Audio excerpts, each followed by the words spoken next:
चालाक सियार।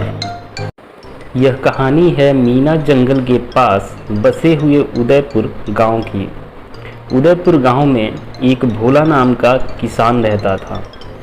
वह रोज़ सवेरे जंगल में कुल्हाड़ी लेकर जाता और वहां पर सूखी लकड़ियों को काटता था। सूखी लकड़ियों को काटने के बाद भोला उन लकड़ियों का एक गट्ठर बनाता था और उन सूखी लकड़ियों को पास के ही मार्केट में ले जाकर बेचता था। एक दिन रमेश जब जंगल में सूखी लकड़ियों को काटने जा रहा था, तभी रास्ते में उसे एक शेर दिखाई देता है। वह शेर पिंजरे में बंद था। शेर को देखकर रमेश बहुत डर गया। शेर ने रमेश को देख लिया और रमेश से कहने लगा, भाई, मैं इस पिंजरे में धोखे से आ गया और इस पिंजरे का दरवाज़ा भी बंद हो गया। क्या तुम इस पिंजरे का दरवाज़ा खोलकर मुझे आज़ाद कर सकते हो? तुम्हारी बड़ी मेहरबानी होगी मुझ पर। तुम्हारा एहसान मैं ज़िंदगी भर नहीं भूलूंगा। शेर की ऐसी मधुर आवाज़ सुनकर रमेश ने सोचा, शेर तो बहुत अच्छा है, मुझे इससे डरने की कोई ज़रूरत नहीं है। शेर की ऐसी मधुर आवाज़ सुनकर रमेश के अंदर का सारा डर निकल गया। उसे शेर की मजबूरी पर तरस आ गई और उसने पिंजरे का दरवाज़ा खोल दिया। जैसे ही शेर पिंजरे से बाहर आया, वह रमेश को खाने की कोशिश करने लगा। तभी वहाँ से एक सियार गुजर रहा था। सियार यह सब देख रहा था। वह सियार जानबूझकर रमेश के पास जाकर उसकी मजबूरी के बारे में पूछता है। तब रमेश सियार को बताता है कि यह शेर इस पिंजरे में कैद था, मैंने इसे आज़ाद किया है और अब वह शेर उसे खाना चाहता है। यह सब सुनकर सियार आश्चर्य होने का दिखावा करने लगता है और शेर से कहता है कि तुम इतने बड़े हो और यह पिंजरा इतना छोटा है, अब मैं यह कैसे मान लूँ कि तुम इस पिंजरे के अंदर बंद थे। मुझे तो ऐसा लगता है कि यह आदमी झूठ बोल रहा है। सियार की बात सुनकर शेर कहता है, नहीं नहीं, यह आदमी सच बोल रहा है। मैं सचमुच इस पिंजरे के अंदर बंद था।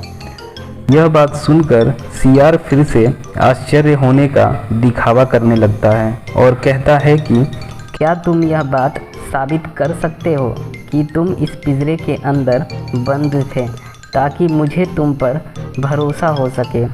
यह सुनकर शेर गुस्से में पिंजरे के अंदर चला जाता है। शेर के अंदर जाते ही सियार पिंजरे का दरवाज़ा बंद कर देता है और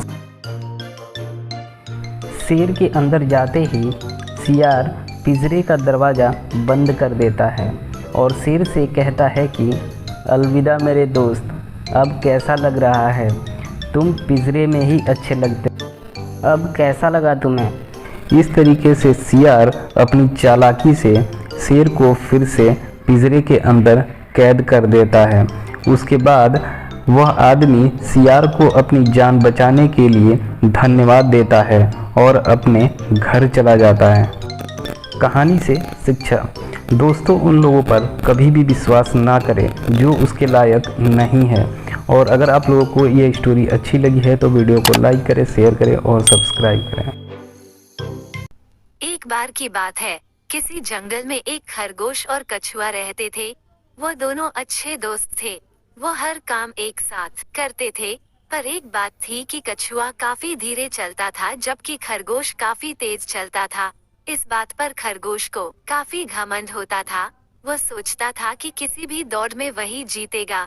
एक दिन उसका ये घमंड काफी बढ़ गया। उसने कछुए से कह डाला, क्या तुम मुझसे दौड़ लगाओगे? इस पर कछुए ने कहा, नहीं भाई, मैं दौड़ नहीं लगा सकता हूँ। इस पर खरगोश का घमंड और भी बढ़ गया।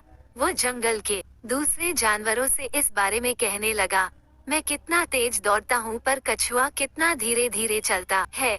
ये बात कछुए को जंगल के दूसरे जानवरों से पता चला। वो बहुत ही क्रोधित और दुखी भी हुआ। उसने दौड़ को स्वीकार किया।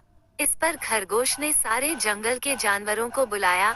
सभी जानवर वहां आए।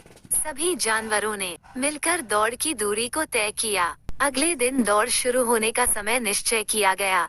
अगले दिन दौड़ शुरू हुई। खरगोश दौड़ने में काफी तेज होने के कारण वो बहुत जल्द कछुए से बहुत आगे पहुंच गया। जब खरगोश पीछे देखा तो उसे कछुआ दूर दूर तक नजर नहीं आ रहा था। फिर उसने सोचा कछुआ तो काफी धीरे धीरे चलता है, क्यों ना मैं थोड़ा सा आराम कर लूं। तेज दौड़ने के कारण वो खरगोश थक भी गया था। ये सब सोचने के बाद उसने एक घने पेड़ के नीचे आराम करने के लिए बैठ गया। कुछ देर बाद उसे नींद आ गया और वह गहरी नींद में सो गया। उधर कछुआ लगातार चलता रहा।